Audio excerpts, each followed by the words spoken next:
ang adjective ay pang-uri, ano naman ang verb? Oh. Verb, ibon. Verb. Oh, nagsimula sa letter P. P. A. A. N. N. D. D. Ano ito? 5 seconds. Four. Pandesal. Kung ang English ng cotton ay bulak, ano naman ang English ng bulaklak? Kotodon!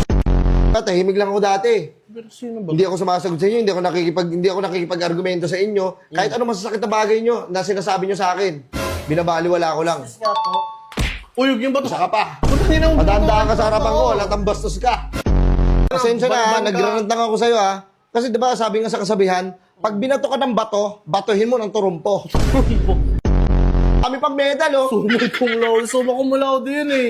Yung ibang award ko, hindi ko na kinuha kasi nabibigatan ako eh. Sabi ko sa iba naman, parang ako lang yung estudyante dito, pre ah. Sabi mo na nagsasabi sa'yo ng ganyan. Yung mama mo, siyempre, si Tita Roda. Roda, hindi Roda pangalan ng nanay ko. Pambira ka naman. Ano pala? Rochelle. Ano siya? Ina mo ka, mali. Mali na ano? Mali na gantihan ko. Mali pamilya na gantihan mo. Aray ko. Alis na.